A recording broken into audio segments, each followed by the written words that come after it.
नमस्कार दोस्तों, मैं शिवानी। स्वागत है आपका हमारे यूट्यूब चैनल पे। आज का जो हमारा वीडियो है सना अमजद का। तो स्टार्ट करते हैं वीडियो और देखते हैं इस वीडियो में क्या है। लेकिन वीडियो स्टार्ट करने से पहले मेरी आप लोगों से रिक्वेस्ट है, प्लीज़ वीडियो को लाइक और चैनल पे नए हैं तो चैनल को सब्सक्राइब भी कर दिया करें। बेल आइकन जरूर प्रेस करें जिससे हमारे आने वाली जो वीडियोज़ की नोटिफिकेशन आप तक पहुँचे। तो स्टार्ट करते हैं। मालदीव्स की समझ नहीं आती। 4 महीने पहले तक मालदीव्स इंडिया को ये कह रहा था कि आप अपनी आर्मी को मालदीव्स से निकाल लें, और आज मालदीव्स के प्रेसिडेंट इंडिया के अंदर बैठकर इंडिया के साथ डिफेंस एग्रीमेंट साइन कर रहे हैं।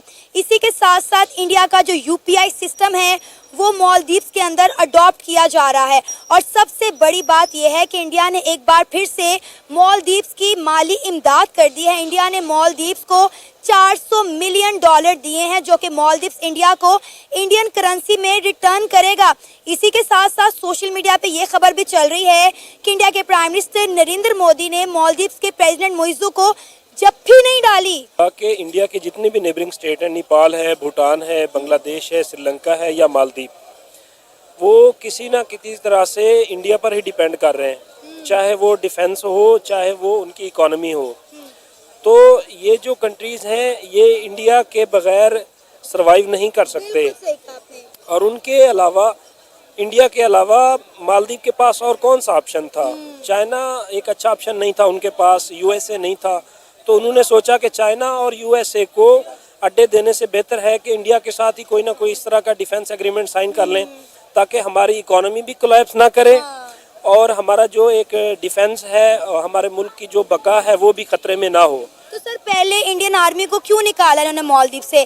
पहले कहते हैं कि आप निकले, और आज उनके साथ डिफेंस एग्रीमेंट साइन कर रहे हैं। मालदीव के अंदर जितनी भी मिनिस्ट्री ऑफ डिफेंस की बिल्डिंग है वो इंडिया बनाएगा, टोटली तौर पर इंडिया बनाएगा। और इसी के साथ साथ आपको एक और मजे की बात बताऊं कि इंडिया मालदीव को $400 मिलियन दे रहा है, उनको फाइनेंशियली हेल्प कर रहा है, जो वो रिटर्न करेंगे इंडियन करेंसी में।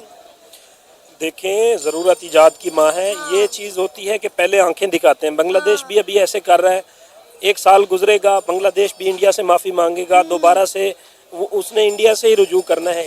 ये सूरत हाल श्रीलंका की थी। श्रीलंका ने जब IMF के साथ डिफरेंट डील्स की, चाइना के साथ की, लेकिन वो कर्जे में डूबता चला गया। उसके बाद उन्होंने इंडिया से बात की तो इंडिया ने उनको कर्जा भी दिया। यही सूरत हाल मालदीव की है। अफ़गानिस्तान को देख लें, जो बहुत सारे हमारे तजियाकार हैं वो ये कह रहे थे कि जो अफ़गानिस्तान की पॉलिसी है वो इंडिया के अगेंस्ट जाएगी, लेकिन तालिबान ने इंडिया के ख़िलाफ़ कोई भी ऐसा स्टेप नहीं लिया जिससे उनकी इकोनॉमी को नुकसान होता। उन्होंने अपने मुल्क की इकोनॉमी को और अपने मुल्क के डिफेंस को देखते हुए इंडिया से दोस्ताना मरासिम रखे हैं। तो खित्ते के जितने भी छोटे कंट्रीज़ हैं वो नहीं चाहते, क्योंकि इंडिया वर्ल्ड लार्जेस्ट डेमोक्रेसी है, दुनिया की सबसे बड़ी आबादी है उनके पास, और दुनिया की 5वीं बड़ी इकोनॉमी है, 3rd लार्जेस्ट पावरफुल आर्मी है इंडिया के पास।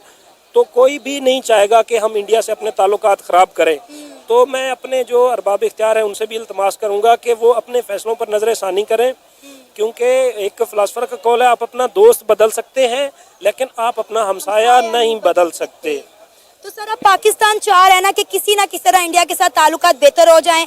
SCO सबमिट होने जा रहा है, डॉक्टर एस जयशंकर भी पाकिस्तान में आ रहे हैं, लेकिन उन्होंने आने से पहले ही वार्न कर दिया कि भाई हमसे हाई होप्स मत रखें, हम आएंगे अच्छे मेंबर्स की तरह, SCO सबमिट अटेंड करेंगे और हम चले जाएंगे।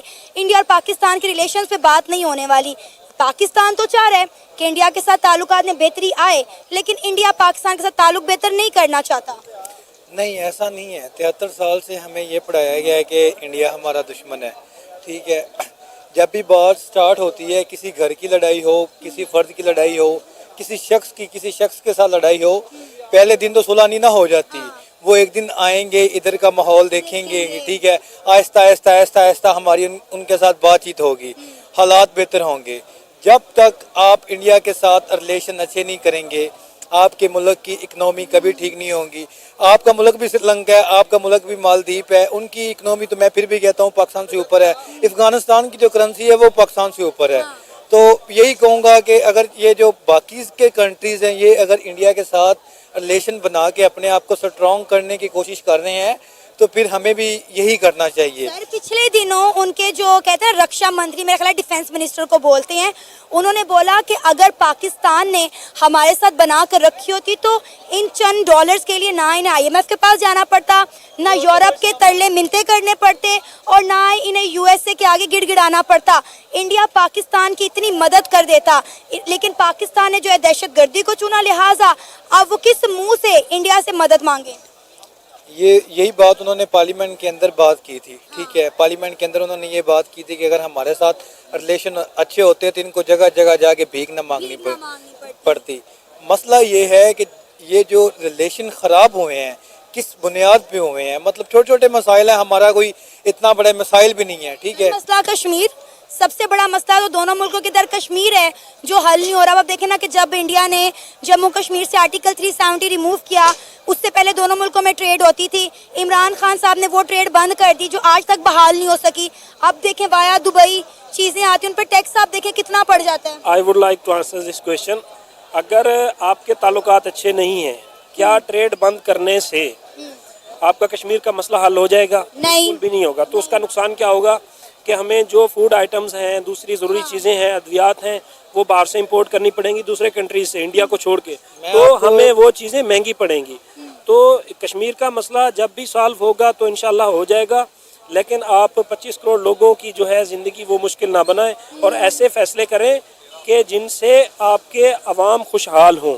सर मालदीव्स की तरह, श्रीलंका की तरह, अफगानिस्तान की तरह पाकिस्तान को भी इंडिया की ज़रूरत है और हमें इस चीज़ को एक्सेप्ट कर लेना चाहिए। 60 किलोमीटर पे हमारा बॉर्डर है, अगर ये बॉर्डर खुल जाए, बॉर्डर पार आप देखें वहाँ पे कितनी डेवलपमेंट हो रही है उनका, आप IT का, एजुकेशन का निज़ाम देखें, वहाँ पे उनकी लोगों की ग्रोथ देखें।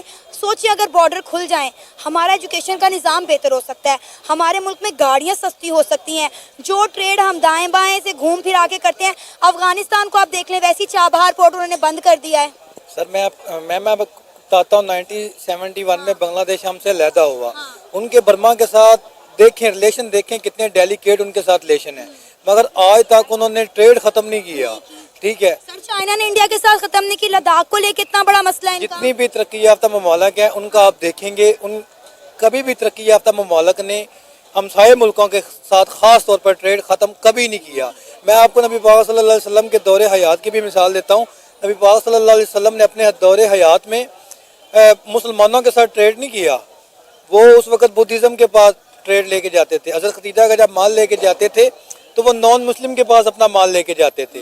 मज़हब के नाम पे तो नबी पाक सल्लल्लाहु अलैहि वसल्लम ने दर्स दे दिया है कि मज़हब के नाम पे ट्रेड ख़त्म नहीं करना। तो फिर हमने एक इस्लामी रियासत बनाई है, तो हम मज़हब के नाम पे ये ट्रेड कैसे ख़त्म कर सकते हैं? अपने इर्द गिर्द देखना चाहिए कि हम एज ए बिन पाकिस्तानी होते हुए हम अपने मुल्क के लिए क्या कर रहे हैं। जब हम अपने मुल्क के लिए सोचेंगे तो हमें दूसरे मुल्क के साथ कंपैरिजन करने में आसानी होगी। पाकिस्तानी लोगों में ये चीज़ बहुत कम है कि दूसरे को सराहें और उनकी जो उन्होंने कोशिश की अपने मुल्क के लिए उसको एक्सेप्ट करें। पाकिस्तान ने कभी भी इंडिया को अपने कैपिटलिज्म में एक्सेप्ट नहीं किया है, क्योंकि ये हमारी सबसे बड़ी बेवकूफ़ी है। और हम तो कहते हैं कि इंडिया पाकिस्तान को एक्सेप्ट कर नहीं पा रहा। इंडिया को पाकिस्तान को क्यों एक्सेप्ट करेगा? हम तो बेकारी हैं, वो पाकिस्तान की तरह ही अपने आप को बेकारी तो नहीं बनेगा ना। हम जिस लेवल पे अभी खड़े हैं, हमारे साथ कोई मुल्क भी खड़ा नहीं है। जिस कर्जे में हम डूबे हुए हैं, हमारी कई कौम में कहीं पे भी इज्जत नहीं है एज ए बिन पाकिस्तानी। मैं ऑस्ट्रेलिया से हूँ, मुझे यहाँ ऑस्ट्रेलिया में गए 45 साल हो गए हैं। मुझे इस पाकिस्तानी कौम के बहुत अफसोस है कि अभी ये जो जलसे हो रहे हैं, ये जो बिला हो रहे हैं, एहतजाज हो रहे हैं, उसमें कितने लोग हैं जो आगे इसको क्या नाम है बैकअप कर रहे हैं। सिर्फ लोग अपनी मूवी बना रहे हैं और लोगों की मूवी बना रहे हैं, खुद कुछ नहीं कर रहे।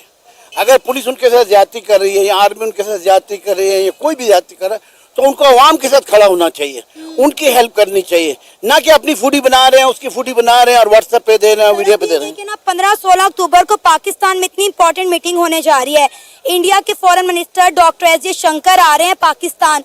हम क्या पैगाम दे रहे हैं उनको? आपको पता है 2015 में कोई इंडियन मिनिस्टर पाकिस्तान आया था, अब 2024 में आ रहा है। पहली बात कि वो हमारे मुल्क के साथ ना तो ट्रेड करना चाहते हैं ना बातचीत करना चाहते हैं। तो इसकी सबसे बड़ी बात है कि आप इंडिया से भी एड मांगे ना, आप इंडिया से भी मांगे दे दाता सानू कोई दे जा खुदा दा वास्ते, सानू को लैंड कुछ ना, हमारे पास तो कुछ है ही नहीं है देने के लिए। ना हमारे पास इज्जत है, ना हमारे पास दौलत है, ना वकार है, ना हमारे पास पैसा है। तो इंडिया को हम क्या देंगे? हम इंडिया से कंपैरिजन नहीं कर सकते। इंडिया कह रहा है ना, इंडिया कह रहा है कि अगर आपने हमारे साथ ताल्लुकात अच्छे रखे होते तो आपको IMF के पास जाने की जरूरत ना पड़ती, हम आपकी इतनी मदद कर देते। भाई यहाँ पाकिस्तान में लोग इतने खुद मुख्तार हैं, उनके पास इतना पैसा है, लेकिन वो क्यों नहीं निकालते कि आपके जो बड़े लोग बैठे हुए इस टाइम पाकिस्तान को चला रहे हैं, वो अपना घर भर रहे हैं, उनको पाकिस्तान से कोई, आप लोगों का भी इस टाइम के ऊपर अवेयरनेस हो जानी चाहिए कि ये जो लोग बैठे हैं इनको धक्के देकर श्रीलंका वाला हिसाब करो और बांग्लादेश वाला हिसाब करो। सर, आपको लगता है कि बांग्लादेश जैसा इनकलाब पाकिस्तान में आ सकता है? नहीं, हम लोग बगैरत कौम है, हम मुर्दा कौम है, हमारे पास ना कोई ज़मीर है ना हमारे पास कोई ब्रेन है।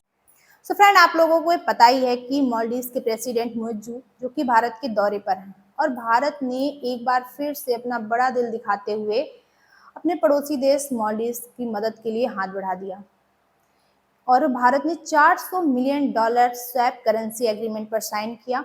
और ये वही मालदीव्स है, वही मुइज्जू है जो कि इंडिया आउट की कैंपेन चलाई थी, और आज भारत के घुटनों पर है, भारत के दौरे पर है, मोदी जी से भीख मांग रहे हैं, क्योंकि इनको पता है, इनको इस चीज़ का पता चल चुका है कि भारत के बिना तो इनके चलने वाली है नहीं। और जिस प्लेन से मुइज्जू आए हैं वो भी इंडियन एयरफोर्स का प्लेन है। और जिस तरह से बात की एससीओ समिट की, तो पाकिस्तान में एससीओ समिट होने जा रही है, इतनी बड़ी समिट होने जा रही है, चाइना भी आएगा, मतलब जो भी कंट्रीज़ के मेंबर हैं वो जाएंगे, जिनमें से कि भारत भी है, और भारत की तरफ से जयशंकर जी जा रहे हैं। उनको लेकर के पाकिस्तान में बहुत सारी ऐसी बातें हो रही हैं कि भारत ने अपना एक कदम आगे बढ़ा दिया है, पाकिस्तान को भी बढ़ाना चाहिए दोस्ती का।